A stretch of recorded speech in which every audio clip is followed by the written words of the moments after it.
वीतराग विज्ञान नमो ताहि जाते।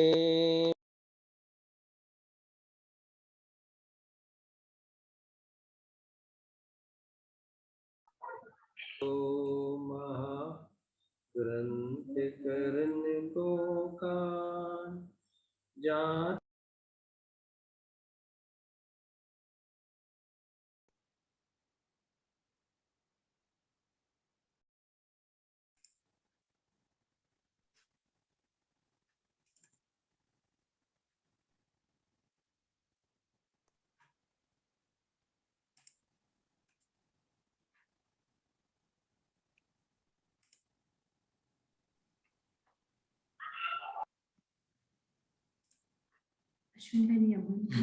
અશ્વિનભાઈ તમે તમારું અનમ્યુટ કરજો ને પ્લીઝ. તમારું સોરી મ્યુટ થઈ ગયું મિસ્ટેક થી. બરાબર છે. હા હા હા. આ શ્રી મોક્ષ માર્ગ પ્રકાશ ગ્રંથ બિરાજમાન છે. અહીંયા પ્રથમ અધિકારના અંતર્ગત અર્હંતાદિક થી પ્રયોજનની સિદ્ધિ એના ઉપર આપણે સ્વાધ્યાય કરી રહ્યા છીએ. હવે એમાં પંડિતજીએ 3 પરિણામ ઉપર વિશેષ પરિભાષા કરી. જે મૂળ પ્રયોજન તો વિતરાગ વિજ્ઞાનતા પ્રયોજન છે. કેમ કે વિતરાગ વિજ્ઞાનતા એ જ એકમાત્ર સુખનું કારણ છે. કેમ કે સુખ ઉપજે અને દુઃખ વીણશે. દુઃખનો અભાવ થાય અને સુખની પ્રાપ્તિ થાય એ આપણું એકમાત્ર ધ્યેય છે. અને એના માટે ઉપાયરૂપ વિતરાગ વિજ્ઞાનતા છે. અને એ વિતરાગ વિજ્ઞાનતાની પ્રાપ્તિ એ જે આપણું પ્રયોજન છે એ અર્હંતાદિક વડે સિદ્ધ થાય છે. એ કેવી રીતે વાત આપણી એ ચાલી રહી છે. એ સમજાવવા માટે પંડિતજી અહીંયા 3 પરિણામોની ચર્ચા કરી. આપણે પણ 2-3 સ્વાધ્યાયથી આપણે એવી વિશેષ ચર્ચા કરી રહ્યા છીએ. એમાં સંકલેશ, વિશુદ્ધ અને શુદ્ધ. તો સંકલેશ પરિણામને સમજાવતા પંડિતજી કહે છે કે જે તીવ્ર કષાય રૂપ જે પરિણામ છે એ સંકલેશ પરિણામ છે. અને સંકલેશ પરિણામ વડે જે વિતરાગ વિજ્ઞાનના ઘાતક એવા જ્ઞાનાવરણાદિ ઘાતી કર્મનો વિશેષ બંધ પડે છે. હવે એમાં નુકસાન શું છે કે જે ઘાતી કર્મ છે એના દ્વારા વિતરાગ વિજ્ઞાન સ્વભાવનો જે ઘાત થાય છે અને એ વિતરાગ વિજ્ઞાનતા જ આપણું પ્રયોજન છે. એટલે એવા જે સંકલેશ પરિણામ છે એનો પણ આપણને પરિચય કરાવ્યો. કાલે એના પર વિશેષ ચર્ચા થઈ ચૂકી છે. હવે બીજા નંબરમાં વિશુદ્ધ પરિણામ. તો વિશુદ્ધ પરિણામમાં શું કહ્યું? મંદ કષાય રૂપ વિશુદ્ધ છે. એ મંદ કષાય રૂપ પરિણામ છે એ વિશુદ્ધ છે કે જેના દ્વારા અહીંયા કહે છે કે મંદ બંધ પડે છે. પેલા અંદર શું લખ્યું છે આપણે જોઈ લઈએ કે મંદ બંધ પડે છે. કયા કર્મનો? જ્ઞાનાવરણાદિ કર્મનો મંદ બંધ પડે છે. અને વિશુદ્ધ પરિણામ અગર જો પ્રબલ હોય ઓર વિશેષ હોય અથવા વિશુદ્ધતા તીવ્ર હોય હે ને, તો જે પૂર્વમાં જે કર્મ બાંધેલા છે જ્ઞાનાવરણ આદિ મોહનીય આદિ સત્તામાં પડ્યા છે એને પણ મંદ કરે છે. એટલે સુધી આપણે ચર્ચા વિશેષ કરી હતી 2 પરિણામોમાં. એમાં અહીંયા કહે છે કે જે વિશુદ્ધ પરિણામ છે તો એ વિશુદ્ધ પરિણામમાં શું લેવું એની ચર્ચા કાલે આપણે સામાન્ય રૂપથી કરી હતી. તો તત્વ અભ્યાસ રૂપ જે પરિણામ છે, સાંભળો, તત્વ અભ્યાસ રૂપ જે પરિણામ છે એ એક પ્રકારથી સામાન્ય કથન અનુસાર એ વિશુદ્ધ પરિણામ છે. પરંતુ જે મોક્ષ માર્ગને સાધી શકે એવી વિશુદ્ધિમાં શું લેવું? માત્ર તત્વ અભ્યાસ કરે, માત્ર તત્વ વિચાર કરે તો પણ એ જે વિશુદ્ધ પરિણામ હોવા છતાં મોક્ષ માર્ગને સાધી શકવા માટે સમર્થ નથી. તો પછી કઈ એવી વિશુદ્ધિ છે, કયા એવા વિશુદ્ધ લેવલ છે, અથવા કઈ કેટેગરી વાળી વિશુદ્ધતા જે લેવી છે અહીંયા, કે જે મોક્ષ માર્ગને સાધી શકે? કેમ કે આપણે મોક્ષ માર્ગ કહો, વિતરાગ વિજ્ઞાનતા કહો, રત્નત્રય કહો, એ આપણું પ્રયોજન છે. એ પ્રગટ કરવું પ્રયોજન છે. કેમ કે એનું ફલ નિરાકુલતા છે, એનું ફલ અતિન્દ્રિય સુખ છે. એટલે બરાબર સમજજો કે તત્વ અભ્યાસરૂપ જે વિશુદ્ધ પરિણામ છે, તો એ કેટેગરીમાં આવે અગર તત્વ અભ્યાસ પૂર્વક અગર જો તત્વ નિર્ણય થાય છે, તો તત્વ નિર્ણય થાય છે, તો તત્વ નિર્ણયનો જે પ્રયત્ન થાય છે એમાં મોહની મંદતા થાય છે. આ મૂળ સમજવાનું છે કે તત્વ નિર્ણયમાં મોહની મંદતા થાય છે, તત્વ નિર્ણયના પ્રયત્નમાં મોહની મંદતા થાય છે, અને તત્વ નિર્ણય થઈ જાય તો મોહની અતિ મંદતા થાય છે, અને તત્વની પ્રતીતિ થઈ જાય તો મોહનો અભાવ થઈ જાય છે. ધીરે ધીરે થોડા આગળ વધી રહ્યા છે. વિશુદ્ધ પરિણામનું આપણે હવે એને સમેટીએ છીએ વિષયને. તો એમાં કેટલી વાત આવી? તત્વનો અભ્યાસ કરવા રૂપનું વિશુદ્ધ પરિણામ, એના માધ્યમથી તત્વનો નિર્ણય થાય, તત્વના નામ આવડી જાય, તત્વની પરિભાષા આવડી જાય, તત્વનો વિચાર ચાલે, ત્યાં સુધી એ વિશુદ્ધતા હોવા છતાં મોક્ષ માર્ગને સાધી શકે એ પ્રકારની વિશુદ્ધતા નથી. પરંતુ એના માધ્યમથી તત્વનો નિર્ણય થઈ જાય અને તત્વના નિર્ણયની દ્રઢતા આવે. મૂળ વાત એ છે કે તત્વ અભ્યાસના માધ્યમથી તત્વના નિર્ણયની દ્રઢતા થઈ જાય, અને એ દ્રઢતા પૂર્વક અગર જો એ તત્વની પ્રતીતિ થઈ જાય છે તો એ શુદ્ધ પરિણામમાં જતું રહે છે. પરંતુ વિશુદ્ધતા ક્યાં સુધી લેવી? કે તત્વ નિર્ણયની દ્રઢતા થયા રાખે. એ દ્રઢતા જ્યારે વધતી જાય છે તો એના કારણે જે આસક્તિ છે, વિષય આસક્તિ છે, એ ઘટતી જાય છે, અથવા ચારિત્રમાં અનાસક્તિ આવી જાય છે. ખ્યાલ આવ્યો કે નહીં? ચારિત્ર સંબંધી જે પરિણામ છે એમાં વિષયોમાં, વેપારમાં, વ્યવહારમાં આસક્તિ ઘટતી જાય છે. તો આખી જે પરિણતિ છે, આખું જે પરિણામ છે એ વિશુદ્ધ પરિણામ છે. તો વિશુદ્ધ પરિણામમાં ત્રણ, શ્રદ્ધા, જ્ઞાન ને ચારિત્ર, ત્રણેય વાત આવી ગઈ. તો જ્ઞાનમાં શું લીધું? કે તત્વ નિર્ણય થઈ જાય, એ જ્ઞાનની વિશુદ્ધિ છે. નિર્ણયમાં દ્રઢતા આવે, સમજો, નિર્ણયમાં દ્રઢતા આવે, એ શ્રદ્ધાનું બલ છે, એ શ્રદ્ધાની વિશુદ્ધિ છે. અને એવા શ્રદ્ધાન જ્ઞાન પૂર્વક જે વિરક્તિ આવે, ચારિત્રમાં વિરક્તિ આવે, અને ચારિત્રમાં વિરક્તિ આવે અથવા વિષયોમાં અનાસક્તિ આવે તો જ આ જે ભગવાનની સ્તુતિ આદિ, સ્વાધ્યાય આદિના પરિણામ રહે, એમાં મન લાગે, એમાં ઉપયોગ વર્તે.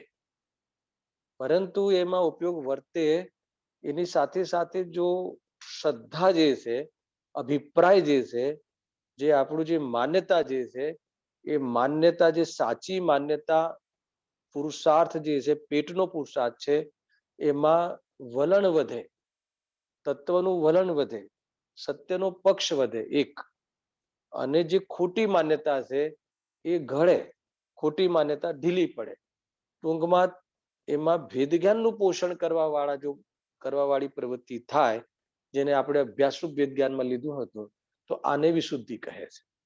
તો આ વિશુદ્ધ પરિણામ, આ સિવાય બીજી ગમે એટલી કશાયની મનતા હોય, બીજું ગમે એટલા દાનના ભાવ આવે, તપના ભાવ આવે, કોઈ પણ પરિણામ આવે, એ વિશુદ્ધ પરિણામ હોવા છતાં મોક્ષ માર્ગને સાધવાની પાત્રતા, મોક્ષ માર્ગને સાધવાની ક્ષમતા એ પરિણામમાં નથી.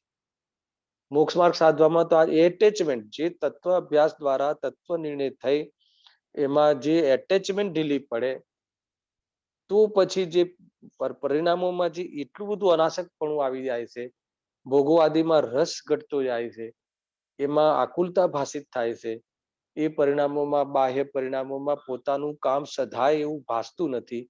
બાહ્ય જે ભોગાદીની પ્રવૃત્તિ થતી હોવા છતાં ભૂમિકા અનુસાર એમાં પોતાના પ્રયોજનની સિદ્ધિ ભાસતી નથી. એ વાસ્તવમાં વિશુદ્ધ પરિણામ છે. એમાં ગર્ભિત શુદ્ધતા છે.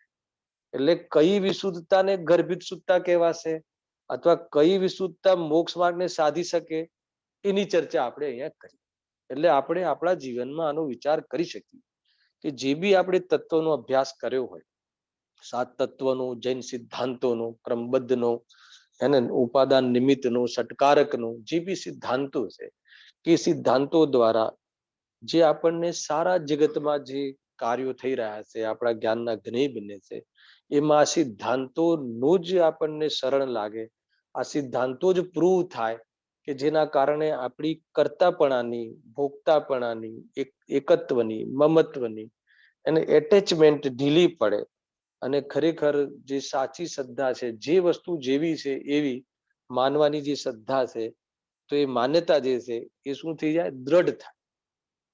હું ચૈતન્ય સ્વરૂપ છું, દેહ તે હું નથી, એવી શ્રદ્ધા અંદરમાં દ્રઢ થાય. એને ગુરુદેવસિંહ કહે છે કે એમાં આ જ ગર્ભિત શુદ્ધતા છે, આ જ વાસ્તવમાં અંદરમાં શુદ્ધતા આકાર લઈ રહી છે. ક્યાં? પર્યાયના પેટમાં. હજુ ગ્રંથિ ભેદ નથી થયો, હજુ ભેદ નથી પડ્યો, હજી માન્યતા તૂટી નથી, પરંતુ માન્યતા એટલી ઢીલી થઈ જાય છે, માન્યતા એટલી પતલી થઈ જાય છે કે જે હવે જે મોહનો અભાવ થઈ જાય, નાસ્તિથી લઈએ તો પ્રતીતિ સમ્યક થઈ જાય છે. પ્રતીતિ સમ્યક થઈ જાય છે એટલે એમ થઈ જાય કે ત્યાં શુદ્ધોપયોગ પ્રગટ થઈ જાય છે. એટલે આટલું પણ વિકલ્પ, કરણલબ્ધિને યોગ્ય પણ જે વિકલ્પ, જે અંતરકરણ, અધઃકરણ, અપૂર્વકરણ, અનુવૃત્તિકરણ, એ જે ટાઈપના જે વિશેષ વિશુદ્ધ પરિણામ છે, આત્મસન્મુખ પરિણામ છે, તો એનો પણ જે વિકલ્પ, જે સૂક્ષ્મ વિકલ્પ છે, એ સૂક્ષ્મ વિકલ્પ પણ રહેતો નથી. એમાં પણ એ બોજો લાગે છે અને ઉપયોગ ત્યાં શુદ્ધ થઈ જાય છે. શુદ્ધ થઈ જાય છે એટલે વિકલ્પ રહિત થઈ જાય છે. સાંભળજો, શુદ્ધોપયોગ થઈ જાય છે. એ ત્રીજા નંબરનું શુદ્ધ પરિણામ વિતરાગ વિજ્ઞાનતા, મોક્ષ માર્ગનો પ્રારંભ થઈ જાય છે. આ એક શુદ્ધ પરિણામ છે. ટૂંકમાં એવી રીતે આખી જે આ 3 પરિણામોની ચર્ચા કરી, એમાં જે શુદ્ધ પરિણામ છે એ પ્રગટ કરવાની વાત છે. એના પૂર્વમાં વિશુદ્ધિ જે કહી છે, એમાં જે વિશુદ્ધિની જે કેટેગરી બતાવી, એ વિશુદ્ધિ પૂર્વક શુદ્ધતા પ્રગટ થાય છે. પરંતુ ગુરુદેવ શ્રી વારંવાર એમ કહે કે વિશુદ્ધિના કારણે શુદ્ધતા પ્રગટ થઈ એમ નથી. ખ્યાલ આવ્યો? પરંતુ એ પૂર્વમાં આ પ્રકારની વિશુદ્ધિ આવે, આને આપણે વાસ્તવમાં જે જ્ઞાનમાં સ્ટ્રગલ છે, જ્ઞાનમાં યત્ન છે, જે જ્ઞાન સાધનનો જે યુટિલિટી છે, એ અહીંયા કહી છે. જ્ઞાન જે ભેદ જ્ઞાન રૂપે, જે અભ્યાસુ ભેદ જ્ઞાન રૂપે પ્રવર્તે છે, એ જ વાસ્તવમાં જીવનમાં કરવાનું કહેવું હોય અથવા શું કરવું જોઈએ એની ચર્ચા આપણે કરવી હોય તો આ કરી શકાય છે. ખ્યાલ આવ્યો? બાકી એ પછી જે સદ્ધાન છે, તો એ સદ્ધાન હું ચૈતન્ય સ્વરૂપ છું અને જે આ દેહાદી હું નથી, એવી જે પ્રતીતિ છે, એવી જે પ્રતીતિ, જે વસ્તુ હું ચૈતન્ય સ્વરૂપ છું, નિર્વિકલ્પ છું, પરિપૂર્ણ છું, તો જ્યારે વસ્તુ નિર્વિકલ્પ છે તો પરિણામ નિર્વિકલ્પ થઈ જાય. તો આ જે નિર્વિકલ્પ થઈને આનંદનો સ્વાદ લે, તો જે આપણે વિકલ્પાત્મક જે પ્રતીતિ હતી એ નિર્વિકલ્પ દિશામાં જ સમ્યક થઈ જાય છે. નિર્વિકલ્પ વસ્તુનો અનુભવ, નિર્વિકલ્પ વસ્તુની પ્રતીતિ વાસ્તવમાં નિર્વિકલ્પ દશામાં જ સંભવ છે. શુદ્ધોપયોગની અંદર જ નિર્વિકલ્પ વસ્તુની પ્રતીતિ થાય છે. આ મુખ્ય વસ્તુ છે. વિકલ્પના આધાર ઉપર નયોના માધ્યમથી એક પ્રકારથી જે સામાન્ય જે આપણે અનુભવ કરીએ છીએ અથવા વિચાર શક્તિ આપણે અનુભવ કરીએ છીએ, એ તો પૂર્વમાં થવા વાળી તૈયારીઓ છે. નિર્વિકલ્પ વસ્તુની જે અનુભૂતિ છે એ વાસ્તવમાં નિર્વિકલ્પ વસ્તુનો પ્રતીતિ જે છે એ નિર્વિકલ્પ દશામાં જ સમ્યક થાય છે. ખ્યાલ આવે? કેમ કે મેં શું માન્યું હું પરિપૂર્ણ છું એનો અર્થ શું? કે મારે દ્રવ્ય ગુણ પર્યાય, હું દ્રવ્યથી પૂરો, ગુણથી પૂરો, પર્યાયથી પૂરો, બરાબર છે. મારે હું ગુણ પર્યાયવત દ્રવ્ય, મારે હું જે દ્રવ્ય તરીકે વસ્તુ છું એ ગુણ પર્યાયથી પરિપૂર્ણ છું. મારી પર્યાય કરવામાં પણ મારે પરની જરૂરત નથી. તો જ્યારે એ પર્યાય ને ફેરવવાનો કે બીજાની પર્યાય કરવાનો કે બીજા દ્વારા પોતાની પર્યાય કરવાનો એ વિકલ્પ છૂટી જાય, ત્યારે નિર્વિકલ્પ વસ્તુને આપણે નિર્વિકલ્પ રૂપે જ્યારે અનુભવ કર્યું, તો એ જે પ્રતીતિ જે હતી પૂર્વમાં વિકલ્પાત્મક પ્રતીતિ હતી, નયાત્મક પ્રતીતિ હતી, એ ગર્ભિત શુદ્ધતામાં જે માન્યતા આપણને કેળવાતી હતી એ શું થઈ ગઈ? એ પ્રગટ થઈ ગઈ. એ જ વાસ્તવમાં શુદ્ધોપયોગ વાસ્તવમાં નિર્વિકલ્પ દશામાં નિર્વિકલ્પ વસ્તુની પ્રતીતિ સમ્યક થાય છે. એ પ્રતીતિ સમ્યક નિર્વિકલ્પ દશામાં થાય છે. તો એ નિર્વિકલ્પ દશા જે થઈ, જે આંશિક પ્રગટ થઈ, પ્રથમ અનુભૂતિ જાગી, પ્રથમ આપણે આ જાગૃતિ થઈ, અતિન્દ્રિય આનંદનો અંશ પ્રગટ થયો, એને શુદ્ધ પરિણામ કહે છે. તો આપણે શુદ્ધ પરિણામની ચર્ચા જયારે બાકી હતી ને કાલે, તો આપણે શુદ્ધ પરિણામની ચર્ચા આજે આટલી થઈ. આ પ્રમાણે શુદ્ધ પરિણામ છે. આપણે નિર્વિકલ્પ દશાને પ્રાપ્ત થવું છે. કેમ નિર્વિકલ્પ દશાને પ્રાપ્ત થવું છે? કેમ કે વિકલ્પની કોઈ વજૂદ જ નથી, વિકલ્પનું કોઈ વાસ્તવમાં પ્રયોજન જ નથી. કેમ કે કોઈ પદાર્થ માટે વિકલ્પની જરૂરિયાત જ નથી, ગુંજાઈશ જ નથી. કે વિકલ્પ શું મતલબ છે? જ્યારે વસ્તુ, કોઈ પણ વસ્તુ, દુનિયાની કોઈ પણ વસ્તુ અથવા દુનિયાનો કોઈ પણ જીવ કોઈ પણ રીતે અધૂરો નથી, અનંત ગુણાત્મક છે અને હર સમય એની પર્યાય એના સ્વકાલમાં થાય છે. તો એ પદાર્થને આપણી જરૂર નથી, આપણને બીજા પદાર્થની જરૂર નથી. એટલે કોઈ પણ વિકલ્પનું કોઈ મહત્વ ના રહ્યું. ત્યારે આ રીતે વિકલ્પની વ્યર્થતા ભાષિત થાય, એની વ્યર્થતા સિદ્ધ થાય આપણા જ્ઞાનમાં, આપણા જે પ્રયોગાત્મક જ્ઞાનમાં, અને એ તરફની જે માન્યતા આપણી અંદરમાં કેળવાય.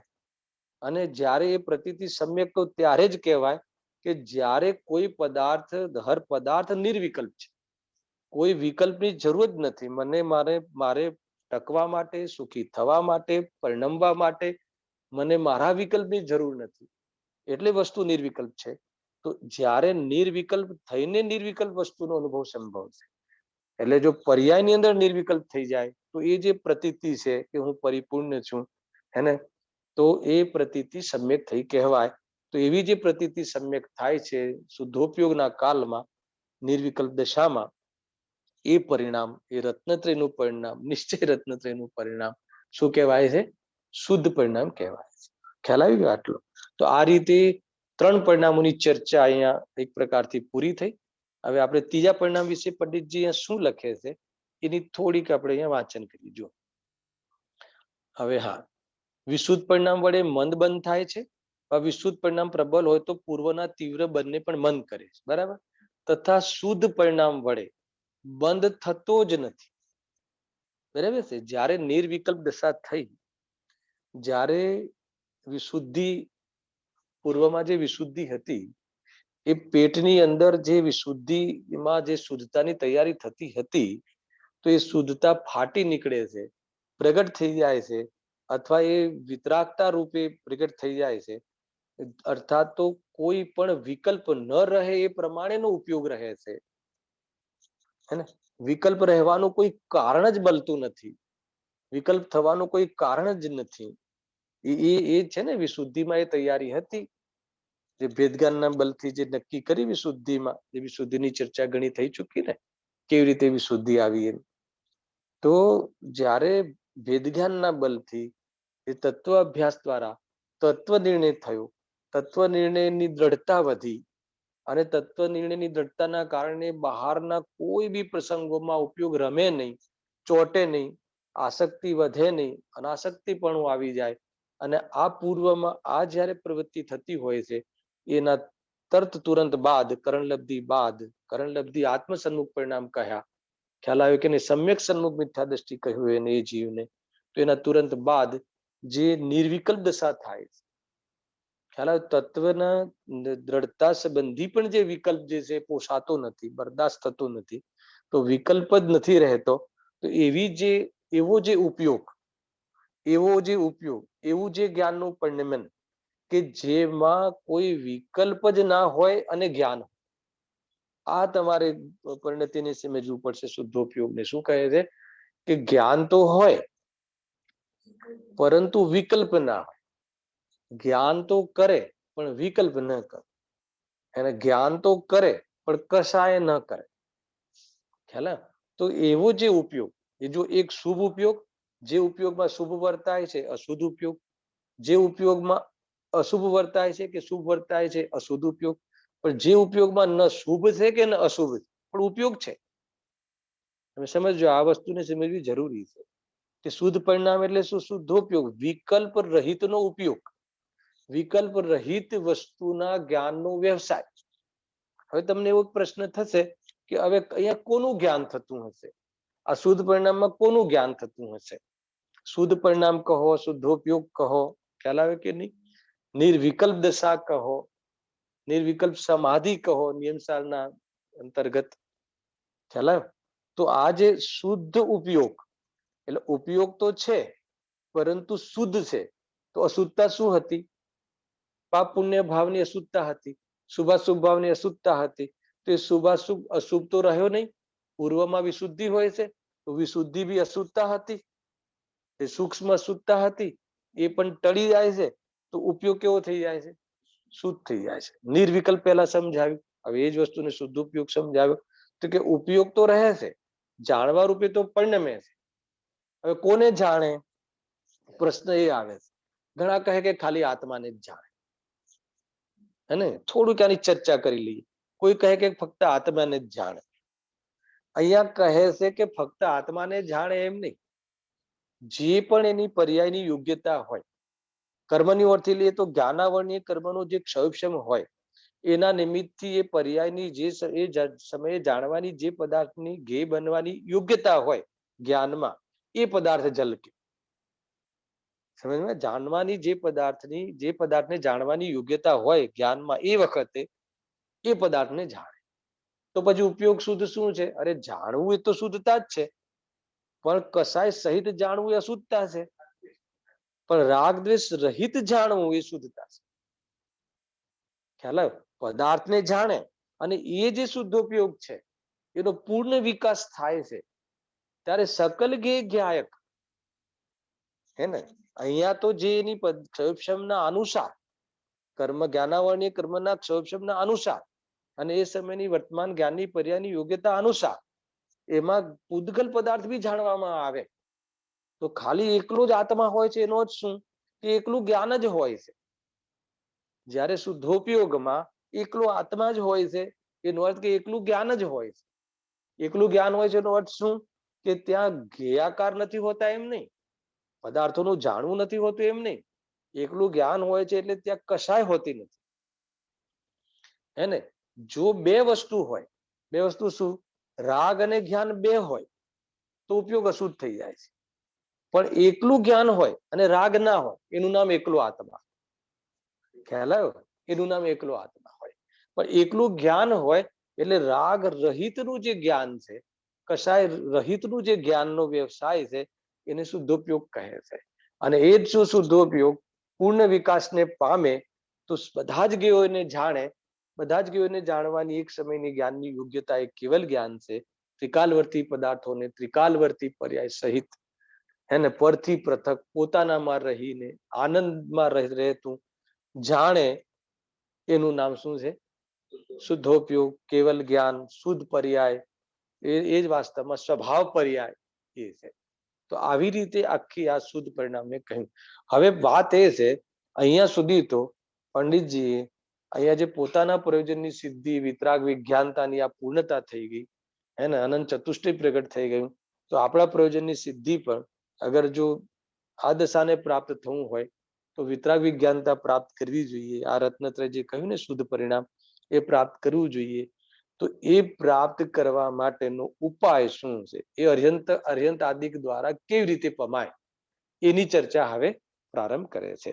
અત્યાર સુધી પહેલા ચરણમાં એ ત્રણ પરિણામોની ચર્ચા કરી કે જે પરિણામો સાથે જીવને સુખ દુઃખનો સંબંધ છે. અને તો સંકલેશ પરિણામમાં તીવ્ર કશાય કે જેનાથી વિતરાગ વિજ્ઞાન રૂપી જે સ્વભાવનો ઘાત કરવા વાળા કર્મનો બંધ થાય છે. વિશુદ્ધ પરિણામ કોને કહે છે? મંદ કસાય રૂપ. ખ્યાલ આવ્યો કે નહીં? એ વિશુદ્ધ પરિણામ છે.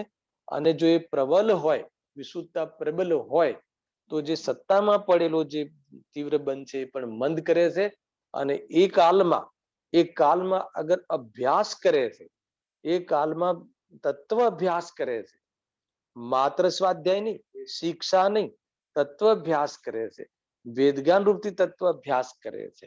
અને તત્વ અભ્યાસ દ્વારા વાસ્તવમાં વેદજ્ઞાનનું દ્રઢ કરે છે, તત્વ નિર્ણયને દ્રઢ કરે છે, વિતરાગતાનું પોષણ કરે છે, અને સ્વભાવનો પક્ષ વધારે છે, સ્વભાવનો પક્ષનું વલણ વિશેષ થાય છે. તો એ વાસ્તવમાં કયું પરિણામ છે? વિશુદ્ધ પરિણામ છે, જે મોક્ષ માર્ગને સાધી શકે એવું પરિણામ છે. અને એ મોક્ષ માર્ગ સધાયો ક્યારે કહેવાય?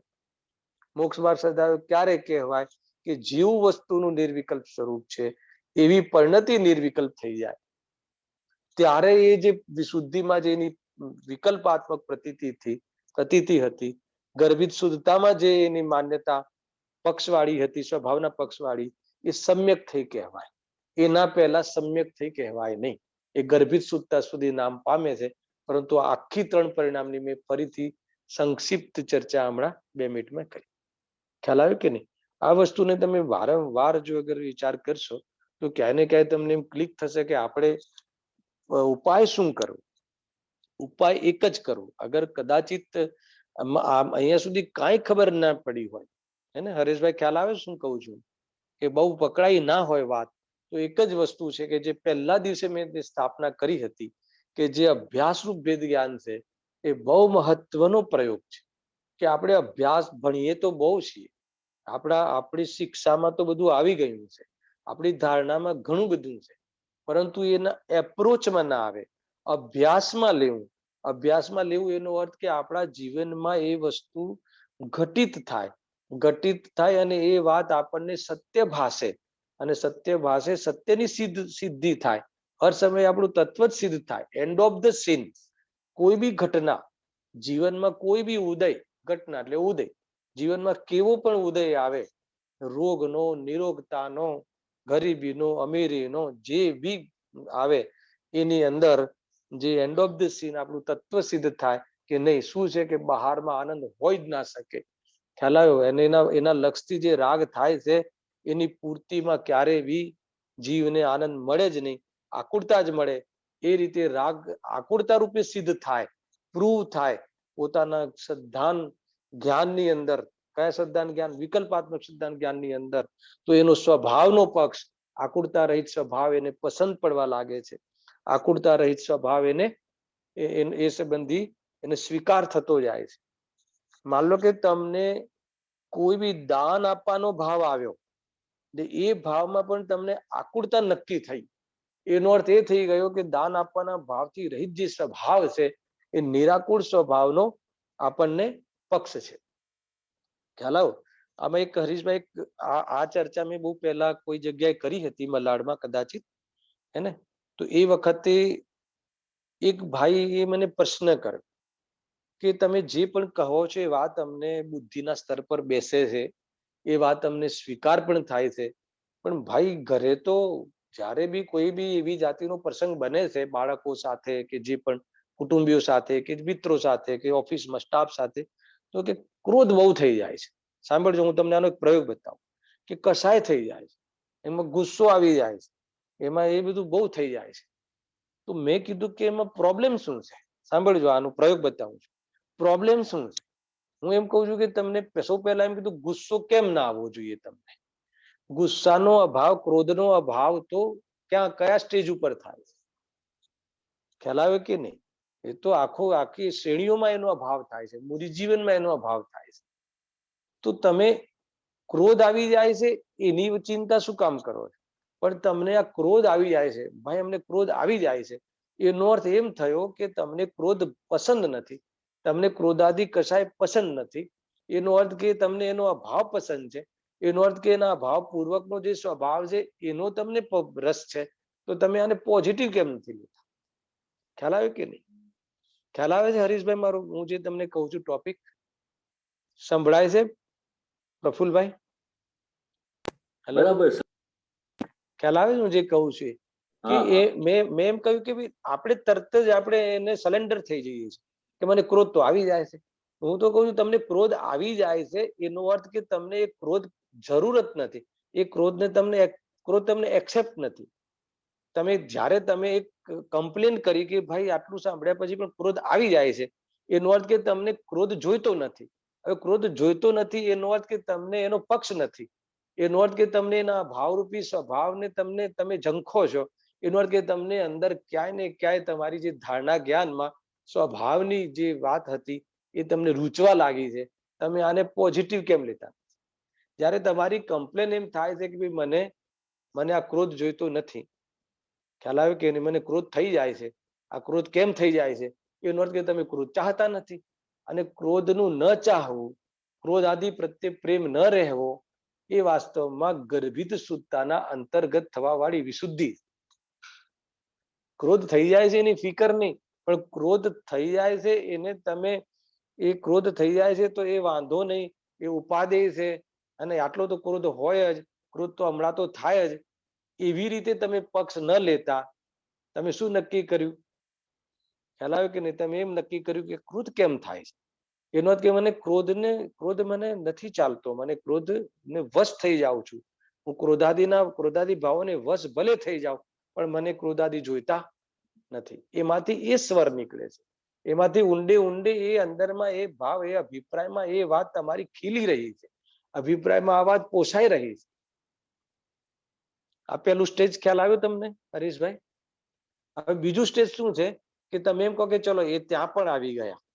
આ એકદમ પ્રયોગાત્મક વાત કરું છું, આપણે જેમ ઘરે બેસીને ચર્ચા કરતા હોય એમ વાત કરું છું કે માની લો કે હવે આપણે એ વાત ઉપર પણ આવી ગયા, તો કે હવે તમને સેકન્ડ સ્ટેપ શું થશે? તમે તમારા અભ્યાસરૂપ વેદ જ્ઞાનમાં તમારો પાવર ચાલી રહ્યો છે કે નહીં એની તપાસ કરવી હોય તો જે ક્રોધાદી પરિણામ તો આવશે, પરંતુ એની જે લેન્થ છે, એની જે લંબાઈ છે, એ લંબાઈમાં તમને કટોતી જોવા મળશે. બીજું, તમને કોઈ એક કસાયના પ્રસંગોમાં લેટ ગો વૃત્તિ ચાલુ થઈ જશે. ખ્યાલ આવે કે નહીં? જે પ્રસંગોમાં કસાય ભડકે એ તમે એક્સેપ્ટ નહીં કરો, એ સંબંધી તમે એવોઇડ કરતા રહેશો. તો આ બધું શું બતાવે છે? આ કોઈ સમાજના ભય માટે કે સમાજને દેખાડવા માટે કે પછી કોઈ નરકના ભયથી એમ નહીં. ખરેખર અમને કસાય પસંદ નથી. કસાય થાય છે એની ચિંતા નથી, પણ જો કસાય પસંદ હોય, કસાયનો પક્ષ હોય તો સમજી લો કે એ જીવનો સંસાર હર્યો ભર્યો રહેશે. પણ જેને કસાય જ પસંદ નથી, એમ કહે છે ને કે ઈચ્છા દશાએ મોક્ષ. શ્રીમદજી કહે છે ને, જેને કસાયને અભાવ કરવાની ઈચ્છા છે, અમે તો એને માનીએ છીએ કે એને મોક્ષ થઈ ગયો છે. આવી જાતની ચર્ચાઓ આવે છે જ્ઞાનીઓની, જે આપણને પ્રોત્સાહિત કરે છે એ રીતે. કારણ કે જે સમસ્ત ક્રોધાદી ભાવનો અભાવ થવાની ભૂમિકા અથવા એનું સ્ટેજ અલગ છે. સૌ પહેલા ક્રોધને આપણે, ક્રોધાદી ભાવોને, આ રાગાદી ભાવોને આપણે એક્સેપ્ટ નથી, આપણને એને સ્વભાવ તરીકે સ્વીકાર નથી, એમાં રહેવું નથી, એમાં રહેવું અમને પસંદ નથી પડતું, રહેવાય છે, રહીએ છીએ એ વાત જુદી. તો આ જે અભ્યાસરૂપ વેદ જ્ઞાન વાળો જે પોઈન્ટ છે, આજે અભ્યાસરૂપ વેદ જ્ઞાન વાળી જે પ્રવૃત્તિ છે, એ તમારી નિરંતર વિચારે કે વગર વિચારે, શું કહ્યું?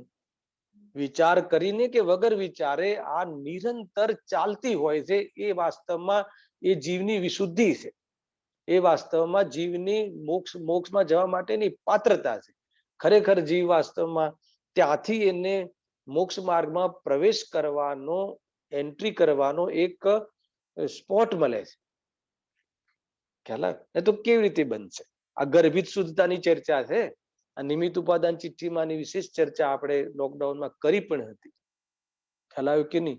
અને વાર તહેવારે આપણે જનરલી આ વસ્તુને વિશેષ લેતા હોઈએ છીએ. આમાં એવું છે પ્રફુલભાઈ કે આ વિષય તો અડધો કલાકનો જ છે, જે અર્યંતાદિકથી પ્રયોજનની સિદ્ધિ. પરંતુ એને હું એટલા માટે ખુલાસો કરું છું કે એનું એ સિદ્ધિ થવી જોઈએ ને, એ પ્રયોજનની સિદ્ધિ ભાસવી તો જોઈએ કમસે કમ, હે ને? બૌદ્ધિક સ્તર ઉપર ખબર પડી જાય એનું કોઈ મહત્વ નથી, પણ એ ભાષિત થાય તો એ પરિણામની વિશુદ્ધિ ખ્યાલ આવ્યો કે નહીં?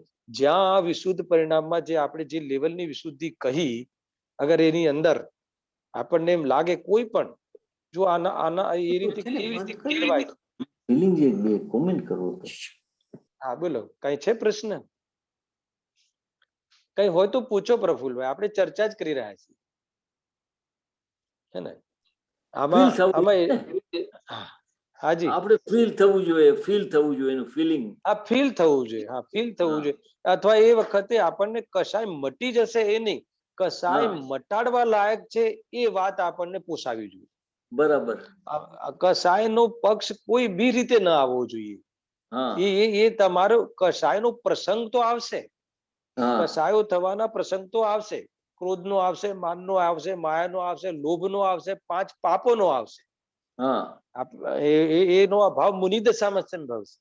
એક દેશ અભાવ શાવકમાં થાય છે, અને એમાં ઉપાદેય બુદ્ધિ ચોથે થાય છે. ખ્યાલ આવ્યો કે નહીં? એનો ઉપાદેય બુદ્ધિ, ઉપાદેય બુદ્ધિનો અભાવ ખ્યાલ આવ્યો? એમાં હે બુદ્ધિ ચોથે થાય છે. બરાબર. તો એ વસ્તુ આપણે અને એના પૂર્વમાં આ જે પક્ષ જે છે ઢીલો પડે છે, કસાયો થઈ જાય છે. ભૂમિકા અનુસાર 5 પાપોની પ્રવૃત્તિ પણ દેખાય છે, પરંતુ એમાં આપણને એક વાર પણ એવું નથી લાગતું કે આનાથી મારું મને કોઈ સુકૂન મળે છે, કે આ મારે કોઈ કરવા લાયક છે. એવો જ્યારે એવો પક્ષ નથી આવતો એનો, તો સમજી લો કે તમે વેમાં છો. તમને ભાવ આવી ગયો, એની ચિંતા હવે કરવા જેવી નથી, કારણ કે હવે તમને ભેદ જ્ઞાન સંબંધી તમારી જાગૃતિ અંદરમાં ગર્ભિત શુદ્ધતામાં ચાલી રહી છે. અને આ જ મોમેન્ટ એ છે કે આ જ ગર્ભિત શુદ્ધતા ગ્રંથિ ભેદ કરી નાખે છે, મિથ્યાત્વની કમર તોડી નાખે છે. ખ્યાલ આવ્યો કે નહીં? હર સમયે એ જે માન્યતા હતી અનાદિની, એ અનાદિની માન્યતાને આજ ભાવ તમારી અંતરંગ પરિણતિની અંદર, ગર્ભિત શુદ્ધતાની અંદર વાસ્તવમાં એની કમર તોડે છે, એમાં કેળવણી થાય છે. અને પછી શુદ્ધોપયોગનો જ્યારે એનો સહજતાથી એ નિર્વિકલ્પ દશા થાય છે, ત્યારે શુદ્ધ પરિણામની પ્રાપ્તિ થાય છે. એટલે કુલ મળીને જ્યાં અભ્યાસરૂપ ભેદ જ્ઞાનનો જે આપણે હંમેશા પોઈન્ટ ઉઠાવીએ છીએ, અભ્યાસરૂપ ભેદ જ્ઞાનની જે મેટર આપણે ચલાવતા હોઈએ છીએ, અહીંયા જે બી આપણે 4-5 સ્વાધ્યાયમાં આપણે એને જે આપણે સમર્થન કર્યું છે, એનો બહુ વિચાર કરજો કે તમારા અભ્યાસમાં રહેવું જોઈએ. હવે એમાં મેં એક લીટી ઓર જોડી, સુગાણીજીના 250 નંબરનો બોલ વાંચી લેજો. એમાં એમને લખ્યું કે આ જે જ્ઞાનીની જે જે આત્માર્થીની જે આ પ્રવૃત્તિ છે, પુરુષાર્થ જે કરે છે, એમાં આ પ્રકારનું વિચારે કે વગર વિચારે, જ્યારે વિચાર કરે છે ત્યારે આપણી એવી પાત્રતા છે કે જ્યારે સ્પેશિયલ વિચાર કરવા બેસીએ છીએ, પછી આપણને એ સંબંધી વિશેષ આપણને સાંભળો, એ સંબંધી આપણને વિશેષ ત્યાં ઉપયોગ લાગે છે. પણ એક વખત જ્યારે તમને બુદ્ધિપૂર્વક વિચાર કરતી વખતે, સાંભળો, બુદ્ધિપૂર્વક જ્યારે વિચાર કરીએ છીએ આપણે, ત્યારે તો આપણને આ વાત સમજાય છે. પણ એક વખત તમારી એવી જાતિની પાત્રતા થઈ જશે કે ગુસ્સો કરવાના કાલમાં આપણે આપણા કામદારને, આપણા સ્ટાફને આપણે જ્યારે કોઈ આંખ લાલ કરીને કહીએ કે તું કેમ આ કામ આમ કરે છે, એ વખતે પણ કોણ કરે, અહીંયા ધ્યાન આપો, કોણ કરે એ વાત વગર વિચારે પણ પોસાય છે. કેમ કે તમને એ વખતે તમને પોતાને ખ્યાલ આવશે કે કોણ કરે, એટલે તમે જાણે કે ફોર્માલિટીથી બોલતા હોય, જાણે બોલવા ખાતર બોલતા હોય, અર્થાત તો બોલવું ના હોય છતાં બોલાઈ જતું હોય, એવી જાતિની અંદરમાં તમારી ફિલિંગ આવશે. એનો અર્થ એ થયો કે તમે સ્વભાવના વલણમાં ચાલી રહ્યા છો. થોડો ખ્યાલ આવે છે હરીશભાઈ? કોઈ વાત બેસે છે મગજમાં? આ વાત બહુ જરૂરી છે. જો અહીંયાથી આ વાત નહીં ઉપાડીને તો આપણને આપણા સ્વભાવને પકડવાની ક્યાં ગુંજાઈશ રહેશે? પછી આ જે અંદરમાં આ જે રો મટીરિયલ છે, હર તત્વ, હર જીવ બીજભૂત પરમાત્મા તત્વ છે. આપણે મોક્ષનું આ જે રો મટીરિયલ છે, તો એનો પરખ જો અંદરમાં નહીં કરીએ તો એનો આકાર નહીં લે. એનો આકાર લેવો બહુ જરૂરી છે. ખ્યાલ આવે છે કે નહીં? તો એ રીતે છે. એટલે કોઈ બી જગ્યાએ તત્વ અભ્યાસ અને તત્વનો પ્રેમ અને તત્વનો નિર્ણય અને એની દ્રઢતા થતી હોય તો ત્યાં ગમે તેવો ઉદય આવે, સાંભળજો, અથવા ગમે તેવું પરિણામ આવે, અને તો પણ ડરવાની જરૂર નથી. પાપનું પરિણામ આવી જાય તો પણ ડરવાની જરૂર નથી. એટલે શું?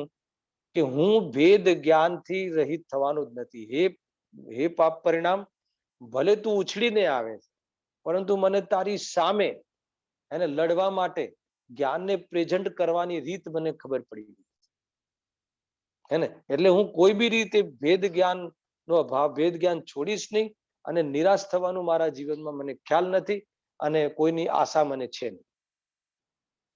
તારા ઉદયની આશા છે નહીં મને, અને તારા પર તું એ પોતાની સાથે આવી રીતે સ્ટ્રગલ કરે છે, વાતો કરે છે, જ્ઞાન પોતાની સાથે આ રીતે બલ આપે છે, જ્ઞાન પોતાને એજ્યુકેટ કરે છે. જ્ઞાન કોને એજ્યુકેટ કરે છે? જ્ઞાન પોતાના જ્ઞાનને એજ્યુકેટ કરે છે, જ્ઞાન પોતાના જ્ઞાનને વિવેક પ્રદાન કરે છે, જ્ઞાન પોતાના જ્ઞાનને એજ્યુકેટ કરે છે. ત્યારે શ્રદ્ધા એવી જાતિની સ્ટ્રોંગ થાય છે, શ્રદ્ધાનું બલ એવી રીતનું બને છે, એ રીતે તત્વનો વિશેષ વિશ્વાસ, ભરોસો આવે છે કે ઉદય આવે, સંયોગમાં ઉદય આવે કે સંયોગી ભાવ આવે, પરંતુ બંને સમયમાં પણ મને હવે કોઈ પ્રોબ્લેમ નથી. પાપ પરિણામ આવે તો એ પણ બાર લોટે છે, મને એ ખ્યાલ આવી ગયો છે. એટલા માટે એ સંબંધી એનો પક્ષ જે છે બનતો નથી. આવો જીવ બહુ જ અલ્પકાળમાં શુદ્ધોપયોગની પ્રાપ્તિ કરી રહે છે સામાયિકના કાળમાં. તમે આનો શાંતિથી વિચાર કરજો. એટલો અદ્ભુત વાત આવી રહી છે, અને ખબર નહીં, આ અભ્યાસુ ભેદ જ્ઞાનની વાત હું ઘણી વાર લઉં છું, પણ અત્યારે તમારી સાથે જે વાત ચાલી રહી છે એમાં ઓર ખુલાસો આવી રહ્યો છે કે જે પ્રયોગની વાત છે. હરીશભાઈ, બહુ જ આમાં કોઈ ઉતાવળ કરવાની જરૂર નથી, ક્યાંય બી કોઈ નિરાશ થવાની જરૂર નથી. નહીં તો જનરલી જીવ અવિશ્વાસ કરી દે છે કે આટલું બધું ભણીએ છીએ, પરંતુ આ ભણવું એ ઉપાય ક્યાં કહ્યું? આપણે શિક્ષા લીધી એ વાસ્તવમાં સમ્યક દર્શનનું કારણ ક્યાં કહ્યું? હે ને. અગર નિમિત્ત કારણ તરીકે બી તો વિશુદ્ધિ લીધી, આ અભ્યાસરૂપ ભેદ જ્ઞાન લીધું, તો થોડીક એકવાર અભ્યાસરૂપ ભેદ જ્ઞાન ઉપર જો અગર નજર નાખી, એ તરફ આપણે ધ્યાન આપીએ કે આપણને અભ્યાસમાં તો રહે છે, આ વાતનો સ્વીકાર તો હર સમય થાય છે, તો સ્વીકાર થાય છે એનું મહિમા રાખો ને. મહિમા રાખો એટલે એની પ્રસન્નતા રાખો ને, કે મને એ તો ખ્યાલ આવી જ ગયો છે, મારે હવે આ કષાયો આવી રહી છે, પરંતુ એ કષાયો આવવા છતાં પણ મને એક વાર બી એવી જાતિનું એનું એ તરફનું વલણ નથી બનતું કે આ યોગ્ય છે. બુદ્ધિના સ્તર પર નથી કહેતો, અભ્યાસના સ્તર પર કહું છું, એના નિર્ણયના સ્તર પર કહું છું, એના વાસ્તવમાં શ્રદ્ધાના અંદરમાં દ્રઢતાના સ્તર પર કહું છું. જ્યારે આ રીતે થાય છે ત્યારે કસાય થાકે છે, કસાય જવાનો માર્ગ શોધી લે છે, અને સ્વભાવ પ્રગટ થવાના એ ધાણ આવી જાય છે. આ રીતે શુદ્ધોપયોગની પૂર્વમાં આ બધી તૈયારીઓ છે. ખ્યાલ આવ્યો કે નહીં? તો પૂર્વ તૈયારી શું કરી? હે ને. મેં આ ગ્રંથ વાંચ્યો, મેં આટલી ગાથાઓ કરી, બહુ સાંભળ્યું, એનાથી કાન પાકી ગયા. ખ્યાલ આવ્યો કે નહીં? પરંતુ આ પ્રકારની તૈયારી શ્વાસે શ્વાસે કરવાની છે. હર સમય તૈયારી થાય છે, અને વિચાર કરીને બુદ્ધિપૂર્વક કરીએ તો થોડુંક શિક્ષાનો આધાર આવી જાય છે, આગમનો આધાર આવી છે. પણ વગર વિચારે પણ જયારે આ ગતિ ચાલે છે, આ વિશુદ્ધિની ગતિ ચાલે છે, ત્યારે શુદ્ધતાનો અંશ એટલો કેળવાય છે કે હવે એને શુદ્ધોપયોગ વગર ફાવતું નથી, હવે એને શુદ્ધોપયોગ આયા વગર ચાલતું નથી. એવી રીતે આ શુદ્ધોપયોગની નો જન્મ થાય છે. થોડો ખ્યાલ આવે દર્શન? ભાઈ, આ તો બહુ પ્રયોગની વાત છે. આ તમે પોતે પોતાના જીવનમાં આ વસ્તુને તમે સમજી શકો છો કે મારા જીવનમાં મને કોઈ પણ વેપાર આદિમાં, કોઈ પણ વેપારમાં જે પણ કોઈ ભાવ આવે છે, કે ગ્રસ્ત જે માતા બહેનોને જે ગ્રસ્ત દશામાં જે ઘર સંચાલનમાં, જે રસોડાના સંચાલનમાં જે પણ ભાવ આવે છે, જે પણ રાગ દ્વેષ થાય છે, જે પણ એમાં કદાચિત સ્વાદ આદિ ભોગવવાનો ભાવ આવે છે, પણ એનો એન્ડ ઓફ ધ સીન એમ આવે છે કે આમાં કોઈ નિરાકુલ તો થવાતું નથી, આમાં કોઈ સુકૂન તો મળતો જ નથી, આમાં તો આકુળતા જ વધે છે. અગર તમને એ ભાવ આકુળતાનો જનક લાગ્યો, એનો અર્થ એ થઈ ગયો કે તમે એ ભાવને તમારા જીવનમાં સામેલ કરવા ચાહતા નથી. એનો અર્થ એ થઈ ગયો કે તમે એના ભાવ સ્વરૂપ જે સ્વભાવ છે, એ સ્વભાવનો પ્રેમ તમારા અંદરમાં કેળવાય છે. વગર વિચારે બી એનો પક્ષ બને છે. એટલા માટે પછીનું જીવન, તમારું જીવનશૈલી જોજો. અને જો તમે આમ કહેતા હશો, પ્રફુલભાઈ, તમે હજારો વાર આ કોઈની સાથે વાત કરી હશે કે ભાઈ પહેલા કરતા હવે બહુ ફરક પડી ગયો. સાંભળજો, હું તમને આને તમારામાંથી જ તમને યાદ કરાવડાવું. કોઈની મિત્રો સાથે ચર્ચા કરો ને કે ભાઈ આપણે તત્વ અભ્યાસ નતો, પણ તત્વ અભ્યાસ પછી તો બહુ ફરક પડી ગયો. શું ફરક પડી ગયો બતાવો મને, શું ફરક પડી ગયો? આપણે આ કહીએ છીએ ને આપણા મિત્રોને પહેલા કરતા તો બહુ ફરક પડી ગયો. એનો અર્થ શું? પહેલા કરતા બહુ ફરક પડી ગયો એનો અર્થ શું? કે હવે મારી કસાયની જે લંબાઈ છે ને એ વધતી નથી. કસાય તો આવી જાય છે, પરંતુ કસાયમાં રહેવું હવે પોસાતું નથી. તો આ જે કસાયને અપટવાનો જે આપણો સ્વભાવ થઈ જાય છે, કસાયને અપટવાનો એટલે એનાથી એમાં વિશેષ ન રહેવાનો જે આપણો જે અંદરમાં એટલે ક્યાં અંદર અભિપ્રાયમાં આ વાત કેળવાય છે, એ શું વિશુદ્ધિ નથી? શું એ ગર્ભિત શુદ્ધતા નથી? શું એ શુદ્ધતાને લાવવા વાળી, સાધવા વાળી વાત, સાધવા વાળી એ પરિણતિ નથી? આ જ પરિણતિ શુદ્ધાત્માને અથવા તો મોક્ષ માર્ગને સાધવામાં નિમિત્ત બને છે. આમાં ચૂપચાપ ચાલતું હોય છે.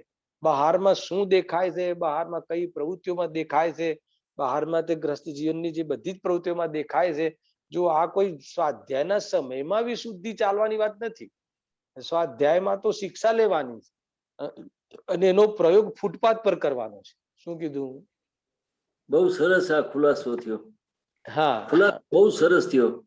હા, બહુ જરૂરી છે આ કે અહીંયા તો સ્વાધ્યાયમાં તો શીખ્યા છીએ આપણે, પણ એનો પ્રયોગ તો હર જગાએ થવાનું છે ને. તો એના પ્રયોગમાં એ જે આપણને એનો જે પક્ષ આવે છે સાહેબ, એ તો ગજબનો છે. એની અંદર તમારી પ્રસન્નતા વધે છે. એની અંદર તમારા અંદરમાં જે ભલે એ ગુરુદેવસિંહ કહે છે કે આ જે પ્રસન્નતા છે એ કોઈ અતિન્દ્રિય આનંદ નથી. એમાં એક શબ્દ લીધો રહસ્યપૂર્ણ ચિઠ્ઠીમાં ગુરુદેવસિંહ કે રોમાંચ ઉઠે છે. હે ને? એ રોમાંચ ઉઠે. જેમ કે આપણો દીકરો પરદેશથી આવવાનો હોય તો આવ્યો નથી, તો આવવાનો છે, ફોન આવે છે કે હું નજદીક છું, તો રોમાંચ ઉઠે છે. બસ એવું રોમાંચ થાય છે. છતાં આ કોઈ અતિન્દ્રિય આનંદ નથી, પરંતુ એને નજદીકતા, એના સ્વભાવની સન્મુખતા નો એ જે અહેસાસ છે, એ જે અહેસાસ છે એ વાસ્તવમાં એને એ જ વિશુદ્ધિ પરિણામ છે. કેમ કે શુદ્ધિ તો બહુ સહજ છે. શુદ્ધિ તો સમજાવવાની જ નથી. તમે સમજજો, જે શુદ્ધિ તો પ્રગટ થવાની છે એ તો મેં બતાવી દીધું કે વિતરાગ પરિણામ, શુદ્ધોપયોગ પરિણામ, નિર્વિકલ્પ દશા, એ તો શુદ્ધ પરિણામ છે. બરાબર છે? એમાં થોડું સમજાવવાનું હતું તો સમજાવી દીધું કે ભાઈ કસાય રહિત નો વ્યવસાય, જાણે બધું પણ કસાય કરે નહીં. એવો જે ઉપયોગની શુદ્ધતા છે, એકલો ઉપયોગ જ રહે, કસાયની સંગતિ ના કરે. એને એટલે કસાયની સંગતિ ના કરે, ઉત્પન્ન થાય કદાચિત ભૂમિકા અનુસાર તો બી એની સંગતિ ન કરે, એ સંબંધ એને એટેન્ડ ન કરે તો શુદ્ધ ઉપયોગમાં જતો રહ્યો જીવ. એને એટેન્ડ ના કરે, એ શુદ્ધ ઉપયોગમાં ગયો જીવ.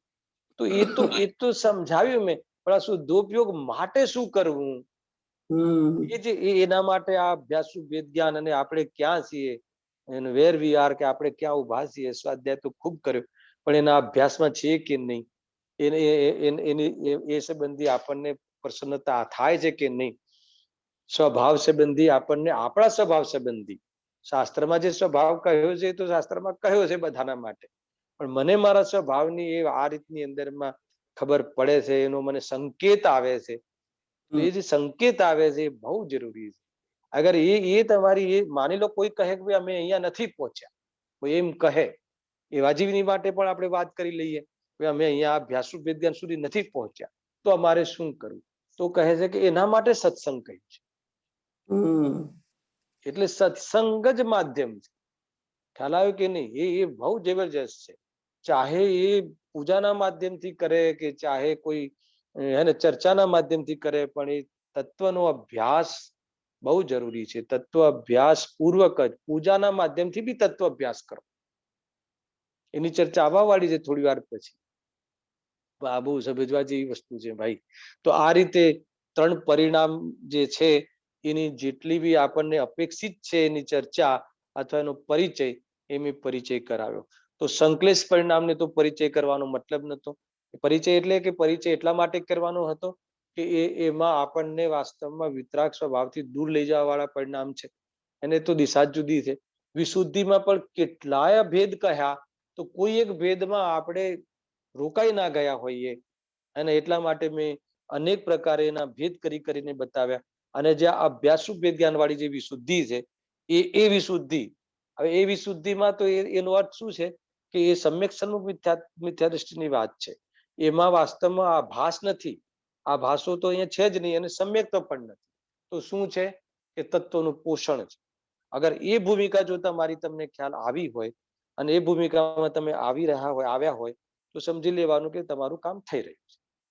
અને એ ભૂમિકામાં ન આવ્યા હોય તો એ ભૂમિકા માટે જે પ્રયાસ કરવો પડતો હોય તત્વ અભ્યાસનો, સ્વાધ્યાયનો, એ બાહ્ય અભ્યાસ આપણે કરતા હોઈએ છીએ. અને એના માધ્યમથી આ એક ગાઈડલાઈન બતાવી, તો એ પ્રમાણે તમે તમારા જીવનમાં, તમારા ઉદયોમાં એને લગાવો, એને એપ્રોચ કરો, એનો મેળ કરો. એના મેળમાં આપણને જે ભગવાને તત્વ કહ્યા છે, આગમમાં જે તત્વ કહ્યા છે, એ તત્વ આ વાસ્તવમાં સિદ્ધ થવા જોઈએ, એ પ્રૂવ થવા જોઈએ. તો એ દિવસથી તમારી દશા બદલાવાનું ચાલુ થઈ જશે. એ દિવસથી તમારું જે અંતરંગ પરિણતિની અંદર, જે અંદરના અભિપ્રાયમાં જે કેળવણી ચાલુ થઈ જશે, એ જીવને પામ્યા વગર નહીં રહે, એમ સામાન્ય કથન કરવામાં આવે છે. આ રીતે 3 પરિણામોની વાત કરી. અને અંતમાં જે કહે છે કે તથા શુદ્ધ પરિણામ વડે બંધ થતો જ નથી. જ્યારે શુદ્ધોપયોગ થઈ જાય તો પછી નિર્જરા થાય છે. બરાબર છે. એ આપણને ફળ બતાવી દીધું કે જે જૂના કર્મો બંધાયેલા છે અને એનો કોટા ખતમ થતો જાય છે, નવા કર્મો આવતા નથી. ખ્યાલ આવે કે નહીં? અને જે અલ્પબંધ થાય છે સમ્યક દ્રષ્ટિને, જે અપ્રત્યાખ્યાન આદિનો, તો એને જાણે છે, એનો જ્ઞાતા રહે છે, એના ઉદયમાં જોડાતો નથી, સ્વભાવનું જ ભોગવે છે. કદાચિત એના ઉદયમાં થતી કશાય આવે તો પણ આવે ખરી, પણ એને સ્વભાવ તરીકે ભોગવતો નથી. એટલે નિજરા વધતી જાય છે. અને એ જ પ્રમાણે નિજરા, જે અસંખ્યાત ગુણી નિજરા થતી જાય છે. અને એ પ્રમાણે જીવ મુક્તિને પ્રાપ્ત થાય છે. આ રીતની ચર્ચા કહી. હવે એના પછી જે મૂળ વિષય છે અહીંયાનો, એ વાત તો બરાબર છે, પરંતુ આ જે પ્રયોજનની સિદ્ધિ, આ તમે જે વિતરાગતાના વખાણ કર્યા, વિતરાગતાનો મહિમા કર્યો, તો એની પ્રાપ્તિ અર્યંતાદિક દ્વારા કેવી રીતે થાય? ખ્યાલ આવ્યો? તો હવે ચાલુ કરું છું. અહીંયા વાંચું છું કે અર્યંતાદિક પ્રત્યે જે સ્તવન આદિરૂપ ભાવ થાય છે તે કશાયની મનતાપૂર્વક હોય છે, માટે તે વિશુદ્ધ પરિણામ છે. જો પહેલા 3 પરિણામ પરિચય કરાવ્યો, હવે વિશુદ્ધ પરિણામને ફરીથી લઈ આવ્યા. હવે એ વિશુદ્ધ પરિણામ પૂર્વક શુદ્ધતા કેવી રીતે પ્રગટ થાય છે એની ચર્ચા અહીંયા કરવી છે. અર્યંતાદિક દ્વારા અમારી શુદ્ધ પરિણામ, અમારી શુદ્ધતા, અમારો શુદ્ધોપયોગ કેવી રીતે પ્રાપ્ત થાય એની ચર્ચામાં સૌથી પહેલા અહીંયા પંડિતજી કહે છે કે અર્યંતાદિક પ્રત્યે જે સ્તવન આદિરૂપ ભાવ થાય છે તે કસાયની મનતાપૂર્વક હોય છે, માટે તે વિશુદ્ધ પરિણામ છે. બરાબર છે? આમાં 2-3 વાતો મારે કરવી છે. આપણે ધીરે ધીરે આગળ વધી રહ્યા છીએ. આ વિષયને સામાન્ય વિષય નથી. જો સાંભળજો, અહીંયા એમ કહે છે કે જે અર્યંતાદિક પ્રત્યે જે સ્તવન આદિ, એમની ભક્તિ આદિનો જે ભાવ થાય, ક્રિયાની વાત નથી, હે ને? માત્ર ક્રિયા હોય અને ભાવ ના હોય એની ચર્ચા નથી. એટલે પંડિતજી અહીંયા ભાવ લખે. સ્તવન આદિરૂપ જે ભાવ થાય છે તે કશાયની મંદતાપૂર્વક હોય છે. એટલે સીધે સીધું ગણિત એ બેસાડી દઈએ આપણે કે જે કશાયની મંદતા, જે ભગવાનની ભક્તિનો ભાવ આવે, અથવા સ્તવન આદિના માધ્યમથી અર્યંતાદિકના સ્વરૂપનો ને વાસ્તવમાં મનન કરવાનો ભાવ આવે, સમજવાનો ભાવ આવે, તો એ કશાયની મનતા છે. ખ્યાલ આવ્યો? તો આ એક સામાન્ય કથન છે, અપેક્ષિત કથન છે. બરાબર છે? તો અહીંયા કહે છે કે ભગવાનની ભક્તિનો ભાવ, વિતરાગતાનો વિતરાગતાનો પ્રેમ, વિતરાગી પ્રભુની પ્રીતિ કોને થાય? કોને થાય? કે જેને વાસ્તવમાં કશાયની મનતા હોય એને થાય. કે જે આખી દુનિયા રાગની પાછળ, રાગની પૂર્તિ પાછળ ભાગે છે, તો જ્યાં એ રાગનો અભાવ જેને કર્યો છે અને અભાવ કરવાની વાત કરે છે, ત્યારે એમની ભક્તિ, એમની સ્તુતિ, એમની પૂજા, એમના ફોલોવર્સ થવાનો ભાવ આવે, એનો અર્થ એ થઈ ગયો કે આને કશાયની મનતા છે. પેલા સામાન્ય કથન સમજજો. આને ધીરે ધીરે આગળ વધીએ. આ વિશુદ્ધ પરિણામ કહ્યું, હે ને? ભગવાનની ભક્તિ કરવાનો ભાવ એટલે એમને ફોલો કરવાનો ભાવ, ભગવાનની પૂજા કરવાનો ભાવ એટલે એમને ફોલો કરવાનો ભાવ. ખ્યાલ આવે? જેને અર્યંત ભગવાનની વાતો ગમે, જેને જીનવાણીના સિદ્ધાંતો ગમે, એને સાંભળવા ગમે, એનો અર્થ શું થઈ ગયો કે એને કશાયની મનતા છે. 60 વર્ષ સુધી ઓફિસો ચલાવી હોય, ફેક્ટરીઓ ચલાવી હોય, હે ને, એના પછી ઘરે આવી અથવા તો શાસ્ત્ર સ્વાધ્યાયમાં જઈએ અને કે કોણ ચલાવે, ઉદ્દેશી કે ફેક્ટરી કોણ ચલાવે, અરે મંદિર કોણ બંધાવે, હે ને, ગ્રહસ્થી કોણ ચલાવે, જ્યારે આ વાત સાંભળવાની હોય 60 વર્ષ સુધી તો બ્રહ્મા રહ્યા હોઈએ ને કે આ તો ફેક્ટરી મેં જ બનાવી છે, આ તો હું જ સંચાલન કરું છું, આ તો કારોબાર મેં જ ચલાવ્યો છે. અને જ્યારે કોઈ ગુરુદેવસિંહ કહે કે કારોબાર કોણ ચલાવે, ખ્યાલ આવ્યો કે નહીં, અને એ એમ કહે ને એ વાત ગમે, એ વાત વારંવાર સાંભળવાની ગમે, જાણે એમ લાગે કે કાનમાં કોઈએ અમૃત ઢોળ્યું એવું જ્યારે લાગે તો સમજી લેવાનું કે એને વિશુદ્ધ પરિણામ છે, કશાયની મનતા છે. આ સમજવા જેવી વસ્તુ છે ભાઈ. જો એટલે છે ને અર્યંતાદિક પ્રત્યે જે સ્તવનાદિ રૂપ ભાવ થાય છે તે કશાયની મનતા પૂર્વક હોય છે, માટે તે વિશુદ્ધ પરિણામ છે. ઓર મારે એક વાત કરવી છે અહીંયા કે જેમ મેં પાપ પરિણામની ચર્ચા કરી હતી ત્યારે પાપ પરિણામમાં મેં બે પ્રકાર કયા હતા કે એક મંદ પાપ અને તીવ્ર પાપ. બરાબર છે? તો મંદ પાપ ભલે કોઈ મંદતાપૂર્વક ઘરમાં રહે તો બી એ સંકલેશ પરિણામ છે. આપણે એની ચર્ચા આપણે બહુ કરી હતી. હવે વિશુદ્ધિમાં પણ બે પ્રકાર લેવા છે, તીવ્ર વિશુદ્ધિ અને મંદ વિશુદ્ધિ. સાંભળજો બરાબર, આનો થોડો ખુલાસો થશે, હે ને, કે આપણને એવું લાગે છે કે કોઈ મંદિરમાં ચમર લઈને ચમર ઢોળે ને બહુ વિશેષ નૃત્ય કરે ને વિશેષ, હે ને, તો આપણને એમ લાગે કે આને પુણ્ય પરિણામ કેટલા જબરજસ્ત પુણ્ય પરિણામ છે. અહીંયા કહે છે કે એ વિશુદ્ધિ કેવી છે તો વિશુદ્ધ પરિણામ, અને ભગવાનની સામે નૃત્ય કરવાનો ભાવ આવે એ તો વિશુદ્ધ પરિણામ, અને લગ્નમાં નાચવાનો ભાવ આવે સંકલેશ પરિણામ. એ વાત સમજજો.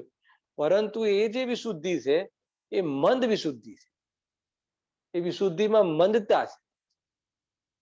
હવે કોઈ એક વ્યક્તિ શાંતિથી એક ખૂણામાં ભગવાનની પ્રતિમાનું અવલોકન કરે અને એનું અનુસંધાન કરે, એની સાથે પોતાને મેળવે અને એક આત્મા પરમાત્મા બની શકે છે, તો હું પણ આત્મા છું તો પરમાત્મા બનવાની મારી પણ પ્રભુ યોગ્યતા છે, મને સમજમાં આવી, એવો શાંત ભાવે વિચાર કરતો હોય, તમે સમજો, તો મને બતાવો કે એ વિશુદ્ધિ કેવી છે? તો કે તીવ્ર વિશુદ્ધિ અને આ તીવ્ર વિશુદ્ધિ, હે, હા, એ શાંતિથી બેઠું હોય. એટલે જો આ છે ને આપણે સર્વાત સિદ્ધિના દેવો, તમે સમજો, સર્વાત સિદ્ધિના દેવો પંચકલ્યાણકોમાં બી જતા નથી, માત્ર તત્વ ચિંતન, તત્વ વિચાર, આત્માનો વિચાર કરે. સાંભળ્યું એ છે ને, તો એ બહુ તીવ્ર વિશુદ્ધિ છે, હે ને, બરાબર. મતલબ આ યાત્રા કરવી ને પછી આ યાત્રા કરવી ને પછી આ કરવું ને પછી એક મહિનો અહીંયા શિબિર લગાવી ને એક મહિનો ત્યાં પ્રવચન કરવા જવું ને, તો કે એ વિશુદ્ધિ કેવી થઈ ગઈ? શિથિલ થઈ ગઈ. એ વિશુદ્ધિ મંદ વિશુદ્ધિ, એ કાર્યકારી નથી. એ વિશુદ્ધિ એ તત્વ ચિંતન કરે અને તત્વ ચિંતનમાં તત્વનો નિર્ણય થાય ને એની દ્રઢતા થાય, એ વિશુદ્ધિ વાસ્તવમાં તીવ્ર વિશુદ્ધિ છે. તમને ખ્યાલ આવે છે શું કહું છે? બરાબર સમજવા જેવું છે આ વસ્તુ. આપણને બાર એમ લાગે કે આ બહુ શાસ્ત્ર સ્વાધ્યાય બહુ કરાવે ને બધે બહુ વારંવાર આ ગ્રુપમાં પ્રવચન ને આ ગ્રુપમાં પ્રવચન ને આ ગ્રુપમાં પ્રવચન, રોજમાં 4 તો લાઈવ આપે ને, તો કહે છે કે આ તો અવલંબન ટેકા વધારે છે. ખ્યાલ આવ્યો? જ્યાં જ્યાં અવલંબન વધારવા પડે એ કમજોરીની નિશાની છે, અને જ્યાં અવલંબન ઘટતા જાય એને તો એ કમજોરી ઘટતી જાય છે. હરીશભાઈ ખ્યાલમાં આવે છે? પેલા તો અવલંબન વધારતા જઈએ છીએ આપણે, ઓર અવલંબન વધારતા જઈએ છીએ. જેટલા ટેકા વધારે લેવા પડે એ વધારે કમજોર વ્યક્તિ કહેવાય, અને જેટલો આધાર ઓછો લેવો પડે, હે ને, કેટલી યાત્રાઓ કરવી. ભાઈ શાંતિથી બેસવાનો માર્ગ છે, હે ને. આ તો બાહ્યમાં પણ વિશુદ્ધિનું લેવલ આ હોવું જોઈએ. જે આત્માની પાસે જેને પહોંચવું છે, જેને વાસ્તવમાં સ્વયંને પોતાને વેદી પર સ્થાપિત કરવું છે, એ જીવની પરિણતિ કોઈ અલૌકિક હોય. જે પરમાત્મા, જે પ્રતિમાને બીજા ભગવાનને વેદી પર સ્થાપના કરવી છે, એમાં વિશુદ્ધિ મંદ પડી જાય છે, અને જેને પોતાની સ્થાપના કરવી છે એમાં વિશુદ્ધિ તીવ્ર હોય છે. એ જ વાસ્તવમાં આગળ જઈને એ શુદ્ધિનો લાભ લઈ શકે છે. એની વાત છે. જો એ રીતે અહીંયા વાત કરી છે જબરજસ્ત. અર્યંતાદિક પ્રત્યે જે સ્તવનાદિ રૂપ ભાવ થાય છે તે કસાયની મનતાપૂર્વક હોય છે, માટે તે વિશુદ્ધ પરિણામ છે. તથા સમસ્ત કસાય ભાવ મટાડવાનું સાધન છે, તેથી તે શુદ્ધ પરિણામનું પણ કારણ છે. અહીંયા સુધી હું ચર્ચા કરું છું. આની મારે વિશેષ ચર્ચા કરવી છે જ્યારે બી આપણે નેક્સ્ટ ફરીથી મળીશું. એમાં એમ કહેવું છે કે આ જે વિશુદ્ધિ છે યદ્યપિ એ તો શુભ પરિણામ છે, અને અહીંયા પંડિતજી કહે છે કે સમસ્ત કસાય ભાવ મટાડવાનું સાધન છે. તો અહીંયા કયું સાધન લેવું? નિમિત્ત સાધન છે. આ નિમિત્ત કારણ છે. પહેલા એ તમે સમજી લેજો. અને તેથી તે શુદ્ધ પરિણામનું પણ કારણ પણ છે એમ કહ્યું ને. કારણ એટલે નિમિત્ત કારણ છે. તો અહીંયા મને એ વાતની થોડીક ચર્ચા કરવી છે કે જે આ સ્તવન આદિ ભાવ અર્યંત ભગવાન આદિનું જે સ્મરણ કરીએ છીએ એનાથી રાગાદિનો અભાવ કેવી રીતે થાય? એ સ્વયં અર્યંત ભગવાન આદિનું સ્મરણ કરવું એ સ્વયં રાગ ભાવ છે. તો રાગ ભાવથી રાગ કેવી રીતે કપાય? તો આ એક તો નિમિત્ત પ્રધાન કથન છે, અને કેવી રીતે મટે એની પૂરી વિધિ જ્યારે આપણે કોઈ નેક્સ્ટ જ્યારે બી આપણે સ્વાધ્યાય કરીશું એમાં એ વાતને મુખ્ય કરીને ચર્ચા કરીશું. કયો પોઈન્ટ લેવાનો છે કે અર્યંત ભગવાન આદિના સ્તવન આદિના માધ્યમથી જે કસાયની મનતાપૂર્વક હોય છે એ વિશુદ્ધ પરિણામ છે. એ સમસ્ત કસાય મટાડવાનું સાધન કેવી રીતે કહો છો તમે? એનાથી કેવી રીતે મટે? આ બાલવોદ ભાગ 1માં જે પંચપરમેષ્ઠી જે છે ને પહેલા નવકાર મંત્ર, એમાં આ પ્રશ્ન મૂક્યો છે, કલ્પનાબેનની ગાઈડમાં છે કે આ જે અર્યંત આદિના સ્મરણ દ્વારા રાગાદિ કસાય કેવી રીતે મટે? તો એની ચર્ચા આપણે વિશેષ નેક્સ્ટ સમયમાં કરીશું. સહજાનંદી શુદ્ધ સ્વરૂપી અવિનાશી આત્મ સ્વરૂપ. સહજાનંદી શુદ્ધ સ્વરૂપી અવિનાશી આત્મ સ્વરૂપ. સહજાનંદી શુદ્ધ સ્વરૂપી અવિનાશી આત્મ સ્વરૂપ.